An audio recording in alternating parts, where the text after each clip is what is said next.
Welcome, ladies and gentlemen, to our webinar today, A Simple Step to Gain 33% Performance Improvements in Request Times.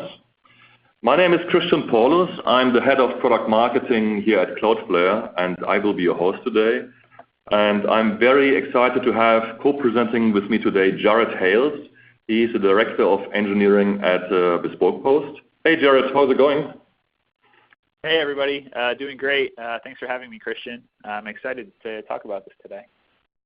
Oh, perfect. So Jared is joining us from New York, actually. And I also see just in a Q&A, we also even have visitors from Switzerland today and from all over the world, it seems. So this is great.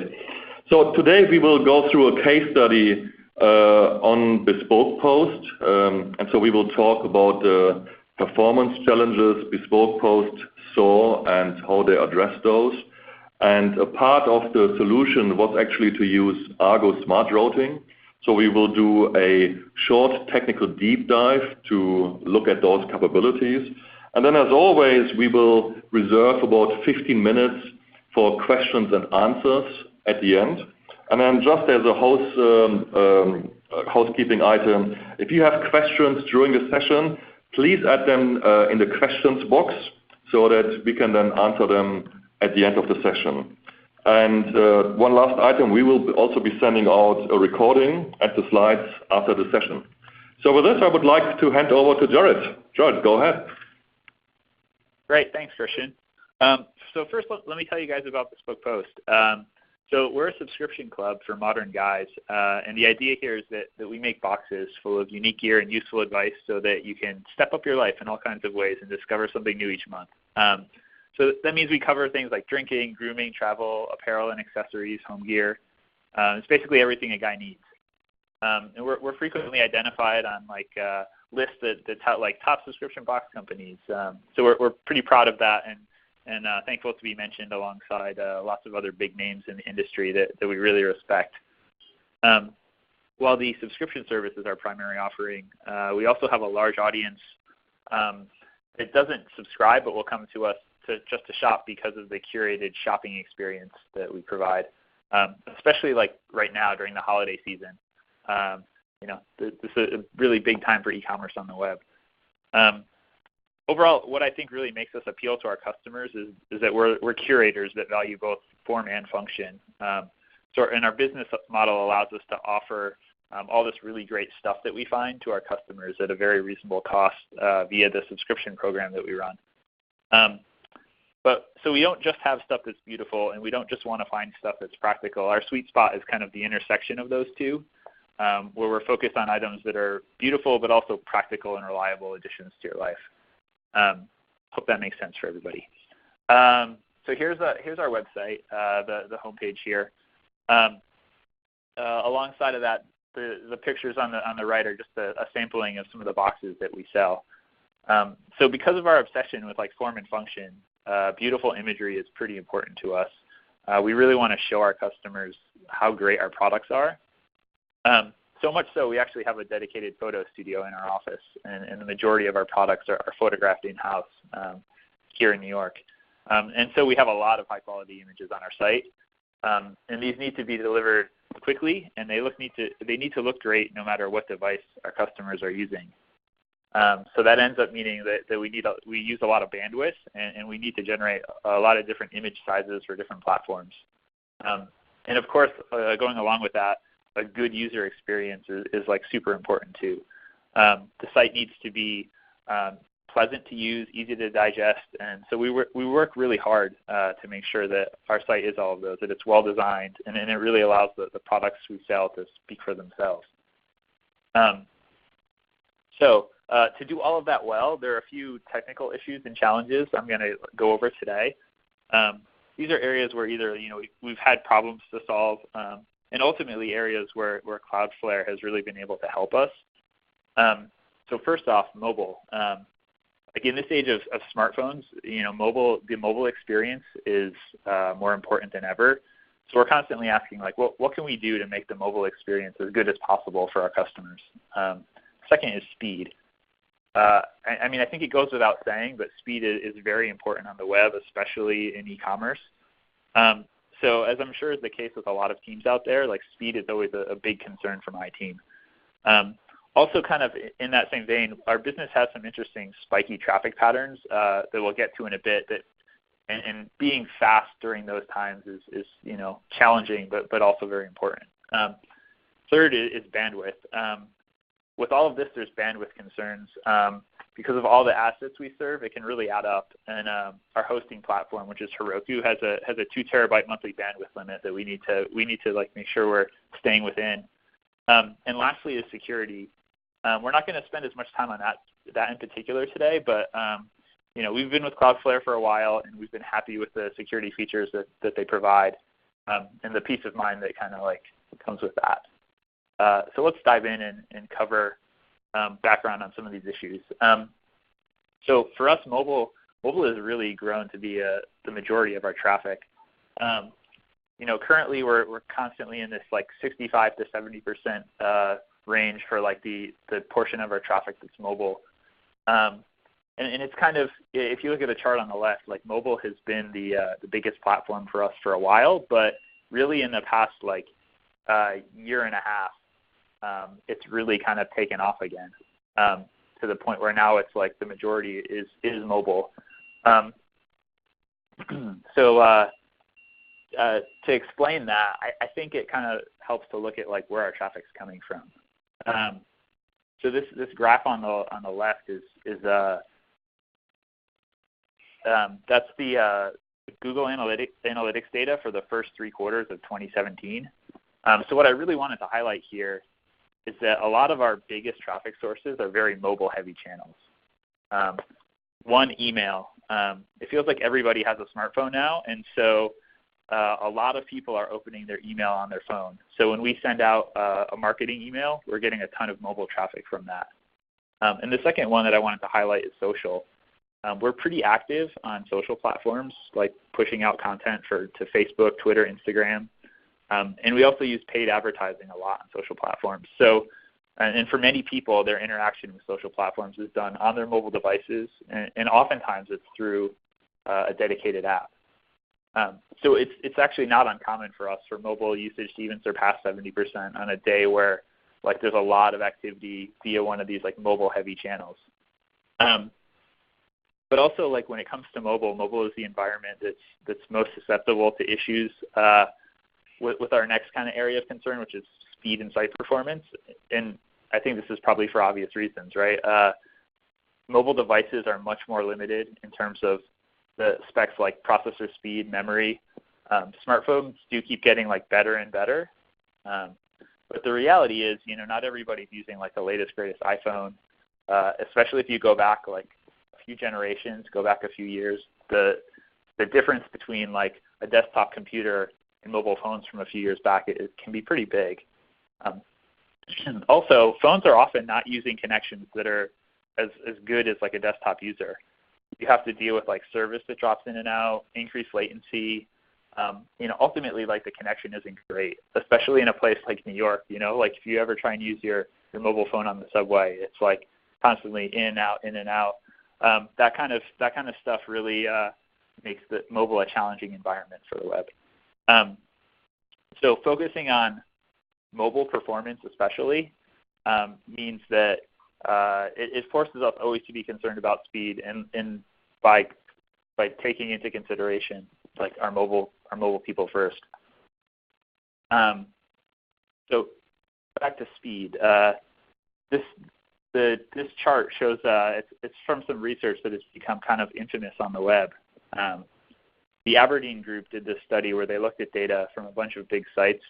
They like crunched the numbers and discovered that an extra 1 second delay had some pretty big impact on site metrics. You'll see declines in page views, conversions, customer satisfaction. At this point, the study is a little old, but the findings have kind of become like common knowledge in the industry, and you hear these stats like repeated over and over again, especially the like 7% decline in conversions.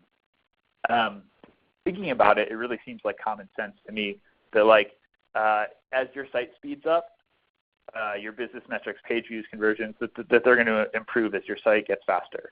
And so the important takeaway here, I think, is that to realize that speed improvements can make big improvements to your business metrics and your bottom line.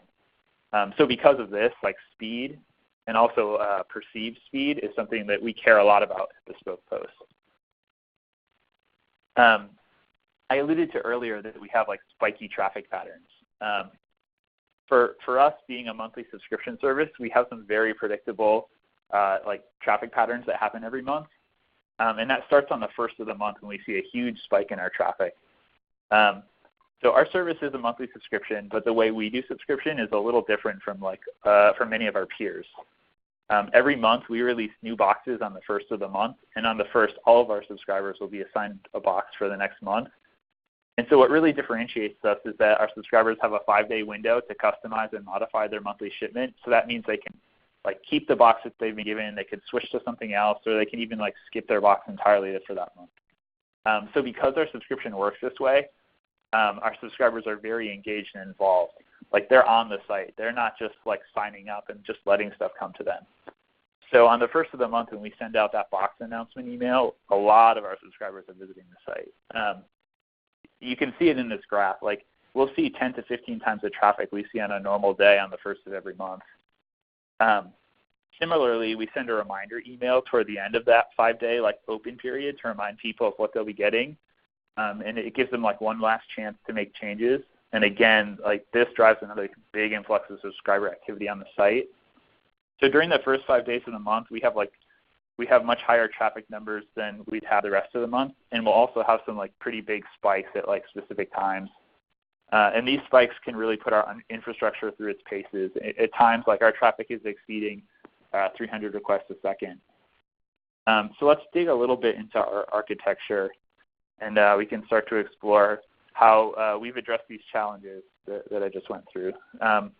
So first, our infrastructure. We're running on Heroku. In case any listeners aren't familiar with Heroku, it's a platform as a service that runs on top of AWS. It's a great tool, and we've been really happy with it. It makes getting a Ruby project running on the web very easy. So this diagram is like roughly illustrating our infrastructure on Heroku. I would say like it's a pretty standard Ruby on Rails environment. We use Heroku's core platform for our app servers, and we use their hosted Postgres for our database. I'm happy to give any more specifics during Q&A, but I don't want to bore you all too much with like the nitty-gritty details. But I've been really happy with Heroku's tooling and our experience with them, but there are a few trade-offs that like to be aware of and that we have to be aware of in this environment. One is the bandwidth cap that I mentioned earlier. You know, we have to make sure that we're within that 2 terabytes per month. Second is cost. Like Heroku is very easy to scale, but as you upgrade the specs on the machines you're using for your database and for your app servers, and also as you like dial them up when you need to, the cost can get pretty high. So it's a good investment to like spend time to investigate ways to like run more efficiently and use fewer resources in an environment like this. Third, Heroku gives you region flexibility. Like you choose where you run. It's running on AWS, so you choose where you run, but you're still running in a single geographic location. And then like lastly, this isn't really Heroku specific, but something that like everyone kind of needs to keep in mind is like performance never comes for free. So even in a place like Heroku where it's easy to scale your resources, speed is something like your team always needs to work at. As traffic increases, it becomes increasingly hard to like spend your way out of these resource issues and performance issues. You'll run into diminishing returns on speed with spending more money. And this is going to especially be true if like your code is inefficient and slow. So performance is really like a combination of like architecture and engineering, and like the software that you write. So we've spent a lot of time working on performance throughout the course of our company's history. So here's a handful of projects that we've done. I'll just give details on a couple of them. The first one here is something like really everybody should be doing. There's tools out there like New Relic that will make this a lot easier.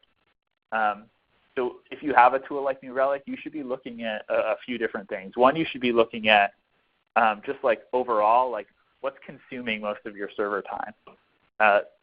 Oftentimes these parts of your app are already like relatively fast, because if they were really bad, you would know it. But if it's something that's called a lot and it's very time consuming, like in aggregate, even if you can just shave a little bit off of your loading time, that's going to pay off, because saving 50 milliseconds spread out over thousands of requests really makes a big difference. Also, I find it helpful a lot of times to look at your slowest requests, even though sometimes if these were popular and slow, you would know it, because again your site wouldn't be up. But it's worth it to look at requests that are very slow, even if it called in frequently, because a lot of times there's very easy, like big wins that are easy there. So anyway, across these two categories, you really want to be looking for things like N+1 queries, inefficient algorithms, slow rendering. There could be lots of sources for why your stuff is slow, and it's definitely worth it to spend time there. And the second one I wanted to touch on is JavaScript performance. This is probably where we spent the most time, and probably the one that's been maybe the most challenging. So I'll give you a little background on the strategy we're using at Bespoke Post. For pretty much all of our heavily trafficked pages, we're delivering the same HTML content to all of our users, and this allows us to like cache heavily, whether it's like at the CDN level using Cloudflare, or within like on our app servers if we're just caching portions of like the common work. And then we're using JavaScript for all of the personalization and for features like adding something to a shopping cart, showing your cart, showing like subscriber versus non-subscriber pricing. So JavaScript is required for using our site, and also like over time, our JavaScript portion of our code base has really grown a lot.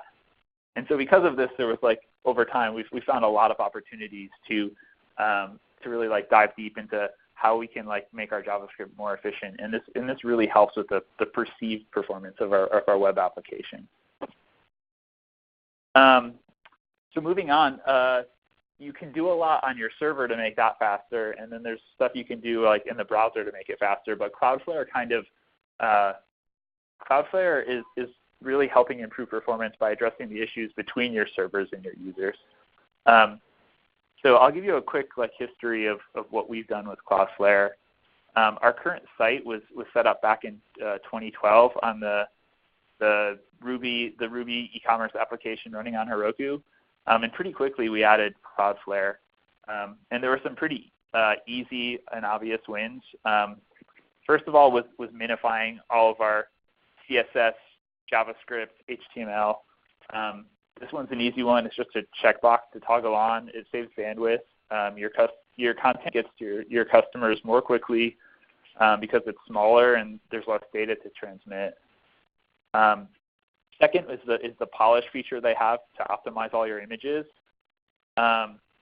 It'll take all the unneeded data from your images, like metadata, and take it out, and then it can also compress your images. For us, we found that the lofty compression was good enough. Photography is very important to us, and we still felt like things were looking good, especially when you're dealing with like pixel dense devices, like Retina screens and mobile phones. And then using the CDN features to cache assets. The way this works is when stuff goes through Cloudflare and is delivered to your customers, Cloudflare will keep a copy, and then subsequent requests are only being served from Cloudflare, and your servers never have to do stuff, never have to serve those requests. So this is better for customers. They get stuff much more quickly because it's being cached in a location closer to them. And it's better for us too, because these are requests that our servers no longer have to handle. And then after we had some issues with asset generation, we created a separate service for handling all of the asset generation for resizing and generating images for our site. And again, we put Cloudflare in front of these servers and get all those same benefits there too. And lastly, when I talk about Argo, that's the most recent change that we added to our site earlier this year. We got an email. We got this email, and I saw that graph, and I was like, okay, this looks interesting. I specifically remember this particular email because of that chart, and And so I looked into it, and I found that Argo was a pretty low-risk way to accelerate the delivery of our content to our users. And like most Cloudflare features, we could just turn it on or off via like a checkbox in the control panel. So we quickly decided to give it a try and see what it did for us. But anyway, I'll turn it over to Christian at this point because he wants to share some of the details about Argo with you. Yeah, perfect. Thanks, Jared. So you just walked us through the performance challenges you have at Bespoke Post. But now let's kind of dive in deep technical into how Argo smart routing actually works to help address some of the performance issues. So, if you're using a content delivery network, a lot of the consumer requests will directly be served from the edge, and they won't go to the edge server, to the origin server. But especially for dynamic content, this type of content will need to be served from the origin. So a request from an end user travels through various internet nodes to reach the origin server. And what is used here is a protocol called Border Gateway Protocol, or BGP. So in BGP, each node maintains a routing table which contains information of what it considers to be the best route. And even though this routing table is adjusted frequently, the information is still pretty static. So if traffic hits a congested network path or an unreliable connection, then BGP might not discover the problem quick enough, and network traffic will either be delayed or it will just simply time out. So in summary, a fast and good user experience, especially for dynamic content, and this could be pricing or availability information, it's very important. And if the delivery of this type of information is delayed or times out, then there's a direct impact on conversion rates, revenues, and also the brand reputation. So the shortcomings of BGP-based internet routing can be addressed very effectively with Cloudflare Argo Smart Routing. So Cloudflare routes about 10% of all global HTTP internet traffic. So that's a massive amount of traffic we serve here. And this traffic, this provides Argo with real-world intelligence on the true speed of the network path. Argo Smart Routing algorithm uses this intelligence to route the traffic across the fastest path available. And at the same time, it also maintains open, secure connections between the internet nodes of the 118 Cloudflare data centers. And this allows us to eliminate latency imposed by connection setup. So there are really two key capabilities of Argo. The first one is congestion avoidance, and the second one is connection reuse. Using congestion avoidance, Argo analyzes the traffic running through Cloudflare's network to make the routing decision. And then it avoids overwhelmed or unreliable network paths, making sure that data is delivered as quickly as possible. Using connection reuse, Argo minimizes latency imposed by connection setup through persistent TCP connections. Persistent connections allow the congestion window size, and that's essentially the number of bytes that can be sent at one time, to be at a maximum. And this reduces the occurrence of slow start delays. More data can be sent faster with pre-existing connections versus trying to establish new ones. So in summary, with Argo Smart Routing, customers experience faster load times, which leads to better customer experience and a higher brand satisfaction. And Jared will cover this a little bit in a few seconds also, but Argo shines especially if there's a large distance to the origin or if there's a lot of dynamic content which has to be served. So Jared, you have been using Argo Smart Routing. What's your experience at Bespoke Post? Sure. At Bespoke Post, Argo has shown us some pretty nice results.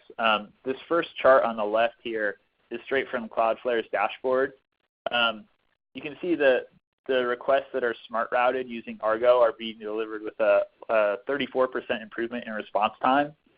And that's on average, like across everything.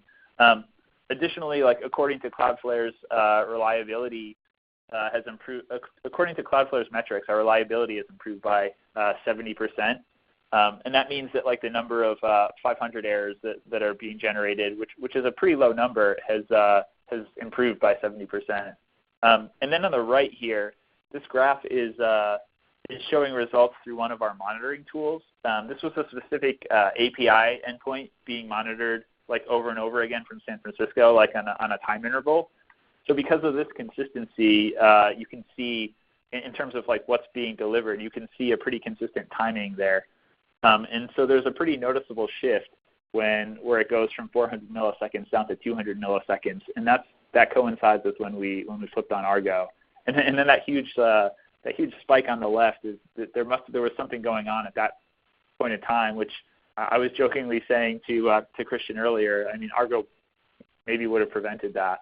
So yeah, this is showing some really nice gains for Argo like across the board. And then it gets pretty interesting if you look at the performance gains by geography. So it turns out like that 50% reduction for the monitoring endpoint in San Francisco is actually typical of what many of our West Coast customers are seeing. Bespoke Post really only serves U.S. and Canadian addresses, so our customers are almost always using our website from somewhere in North America. So because of the way that Argo works, as Christian alluded to, there really isn't much of a benefit when the customer is close to your servers. So for us, our servers are in Virginia. Like our company is New York based, so that means like for me and my coworkers, we're not really getting a big benefit from Argo. But then like when you look at the West Coast, they get some pretty massive speed improvements. In places like LA, San Francisco, Seattle, they're getting a really nice speed boost. It's nearly 50% in some of these places. And that works out great for us because we have a pretty large audience in the West Coast. So for a lot of our customers out there, Argo has really helped a lot. And then outside of Argo, we've seen some great results from some of the other Cloudflare services that we're using too. So we end up saving a substantial amount of bandwidth with Cloudflare. As you can see here, we'd easily be exceeding the 2 terabyte limits that Heroku imposes. And this is from September and into October. In the fourth quarter here, as like things pick up with like the holiday season, that bandwidth like total will be even higher. So by leveraging Cloudflare's caching abilities, we're saving multiple terabytes of bandwidth every month, and we're well below like the limits we'd be facing. For us, we're not actually charged for bandwidth because it's baked into like the costs for Heroku. But like in many hosting scenarios, bandwidth is another line item. So these bandwidth savings, that could be a meaningful reduction to your monthly hosting costs. Also, in terms of like security and threat protection, this is an area we haven't really had a lot of problems, but every month there's thousands of malicious or suspicious requests that Cloudflare is blocking and protecting us from. Obviously I can't say what would have happened if Cloudflare wasn't protecting our site, but it's pretty comforting to see that there's all these blocked requests that our servers don't even have to contend with because Cloudflare handles it for us. And additionally, there's quite a bit of customization that can be done with regard to the security features through Cloudflare. So if there are challenges that you're facing or certain types of threats that are more common on your site, you can configure Cloudflare to help you with those and block them and kind of eliminate having to deal with them. So to summarize, I mean, we've seen a pretty wide array of benefits from using Cloudflare. The bandwidth, increased resource savings on our servers, speed improvements, which kind of comes with all the correlated metric improvements that I alluded to earlier, and then security coverage and the peace of mind that comes with all of that, to know that we don't necessarily have to worry about those things because Cloudflare is helping us take care of it.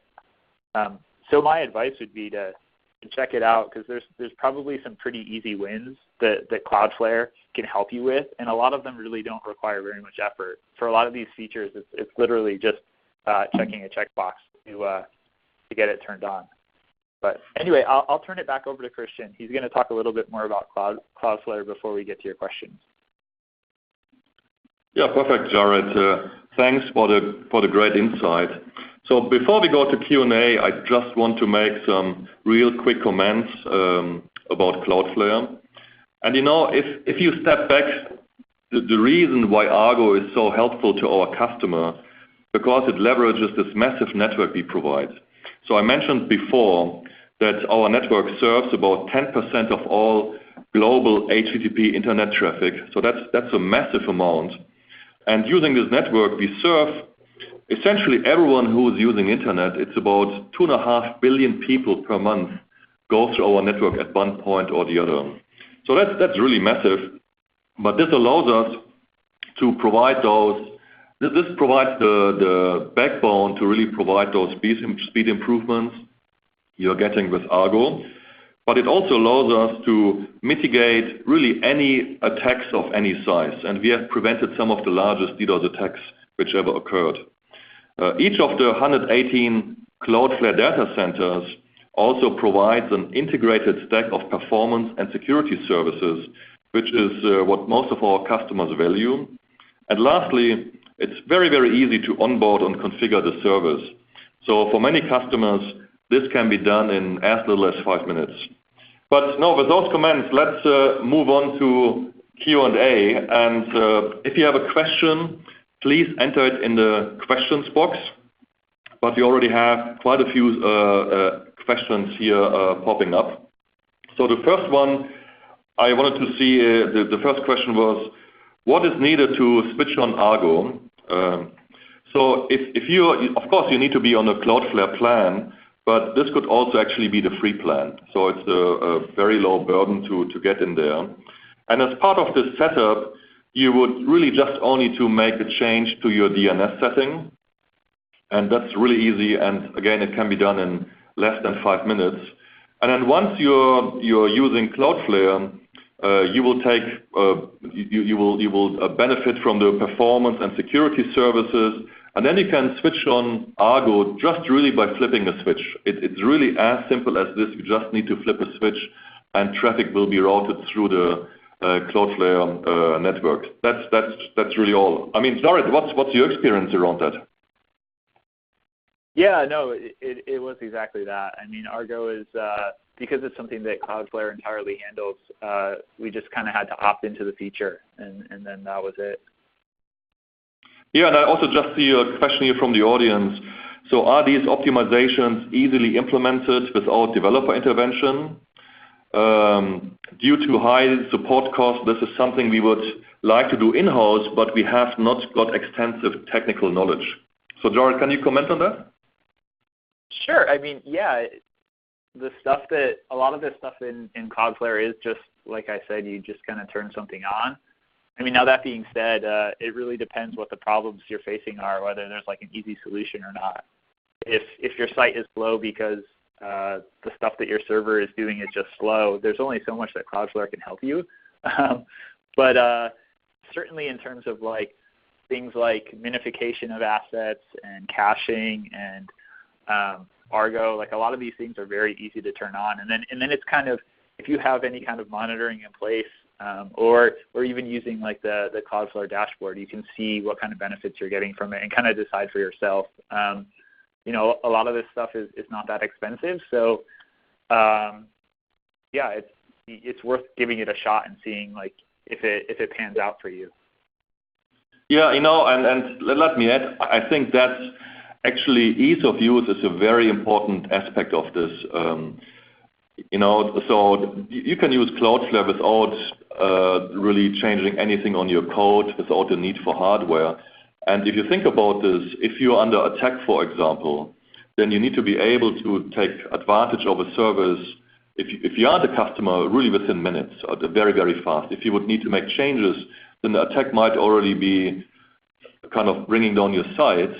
But, you know, this kind of just the way Cloudflare works, you know, you essentially just flip a switch, and this is kind of how it works, you know. It's also very easy, you know, if you look at configurations, it's very easy to propagate the benefits of Cloudflare across your entire organization.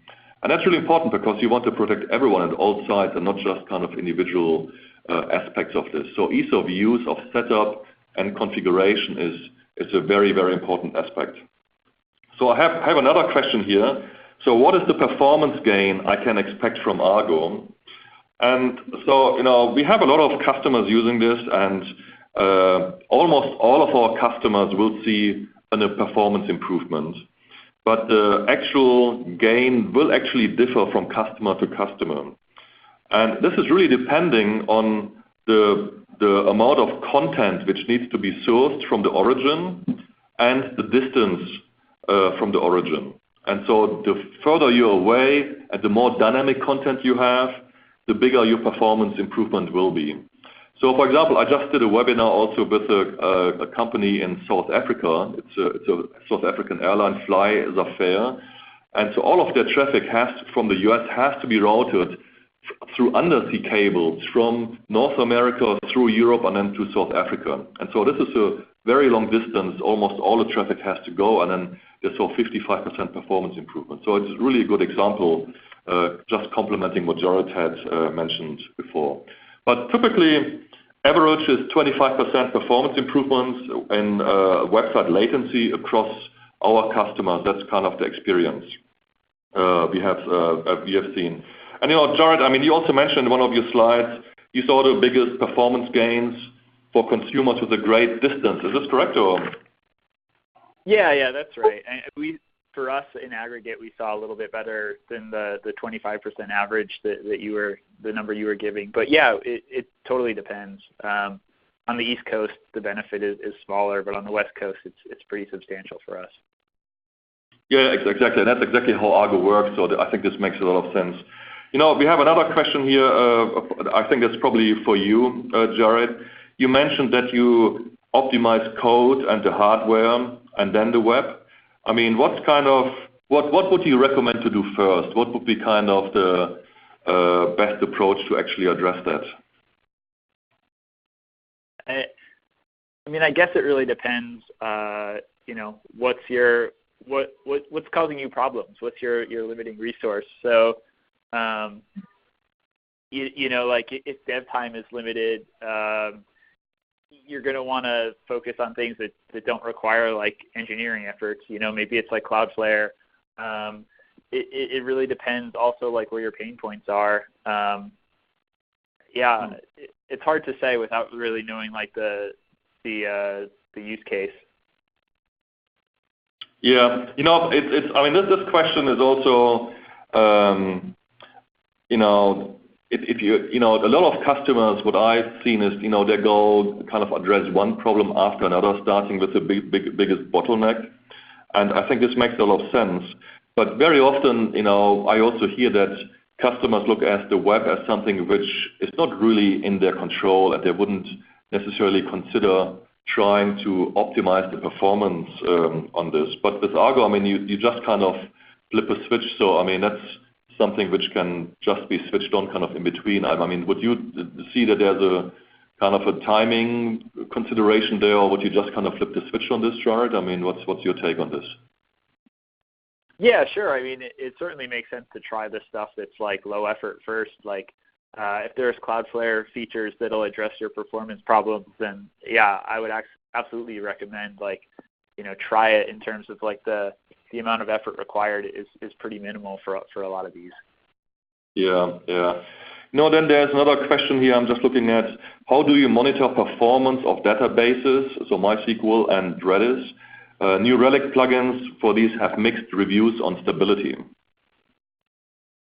Yeah, we haven't really had any problems with New Relic monitoring our database. So I've never seen firsthand like stability problems with New Relic. So that's a tool that we have in our arsenal. Also, at least with Postgres, there's tools built into Postgres to help you diagnose things like flow queries and stuff like that. Heroku has some nice tooling to support that, so that a lot of it is very easy to do with like the Heroku command line, or even through their web interface. They'll help identify flow queries for you. So yeah, I'd say we actually have like a number of tools to help us with that. But New Relic is probably one of the easiest ones to use, and then the stuff that Heroku provides for free is also super easy to use. So those two have been a really good combo for us with Bespoke Post. Yeah, perfect. So I also see a lot of questions here on pricing and the plan. So let me just kind of kind of summarize, I'm just combining quite a few questions into one now, but one question is, do you have to be on the enterprise plan, and what's the pricing? And so the pricing for Argo is essentially an add-on. So for enterprise customers, as always, there is a custom pricing, so it's included in the monthly enterprise subscription. But for self-serve customers, it's an add-on which can be purchased based on usage. And so there is a very low monthly fee of $5 per month per zone. And then there is a usage-based fee, which is 10 cents for every gigabyte of data. And then the first gigabytes of bandwidth per zone is free. And with Argo, we are actually really pricing an add-on based on consumption. And that's something we started a while ago. And so that's a really interesting way to make additional features available to our customer base. And essentially, there's some core principles here. One of those is that it's the cost for a lot of customers is so low that we can make these capabilities available now to customers which previously would not have been able to afford some of these capabilities. So that's kind of one benefit of a consumption-based pricing. But you can also just assemble the capabilities you want. So you can be on a Cloudflare plan and then just pick those capabilities you like. So you don't have to buy a suite of things and then have a lot of things you don't like and you pay for this. So you just kind of pick the things you want. And then even further, you only really pay for what you use. So the more you use, the more you pay. The less you use, the less you pay. So that's a very good way of pricing. Then I see another question here.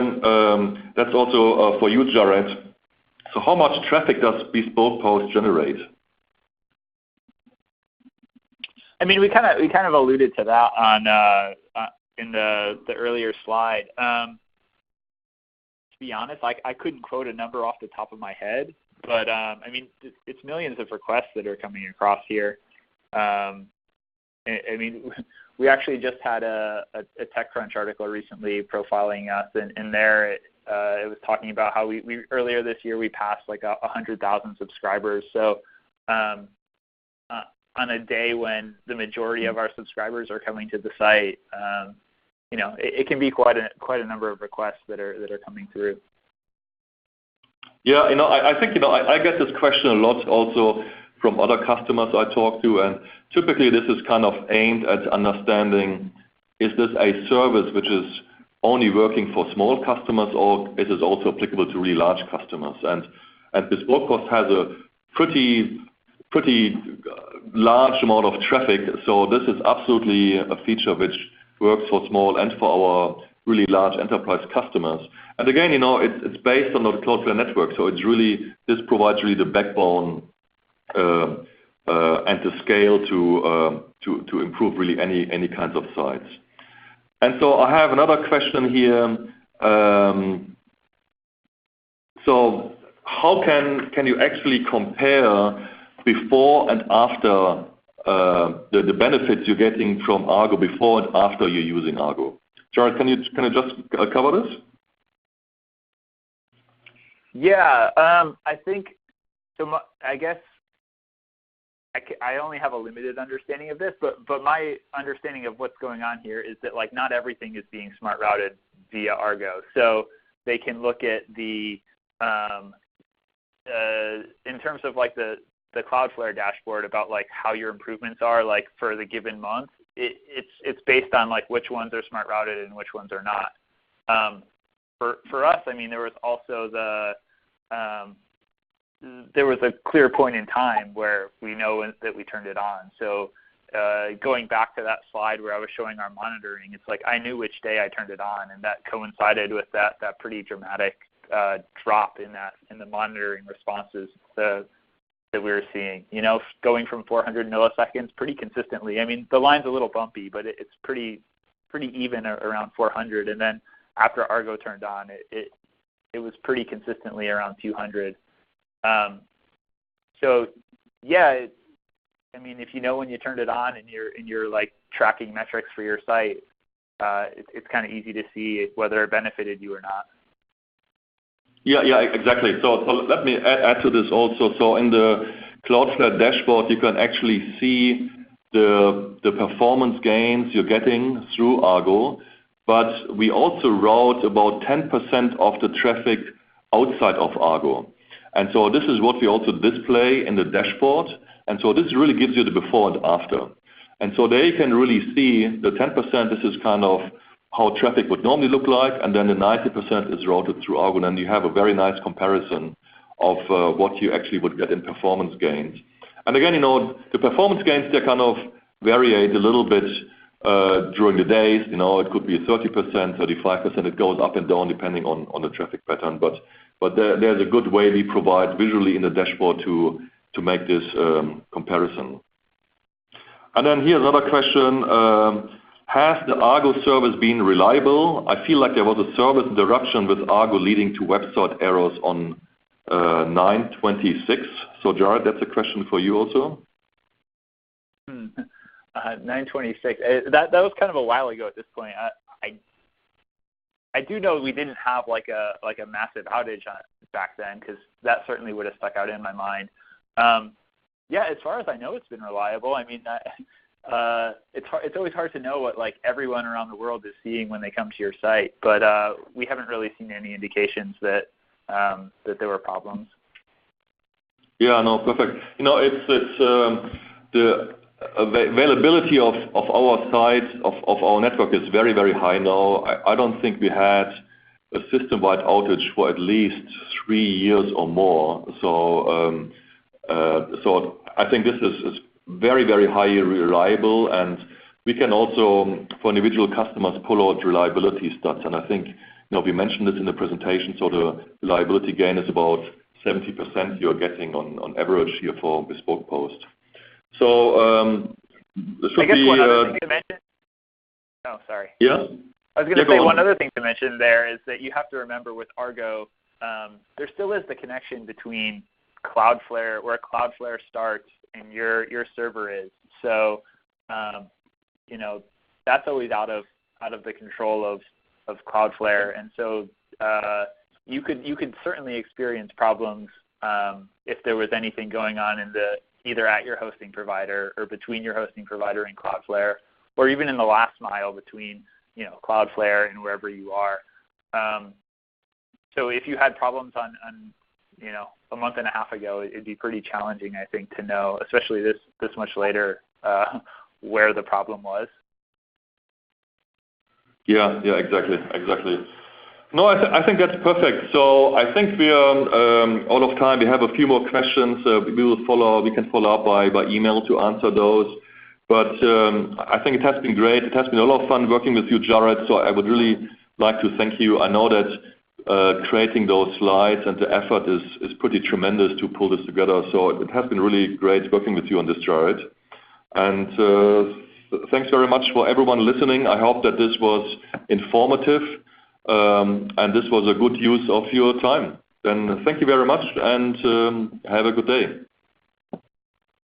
Yeah, thanks for having me, Christian.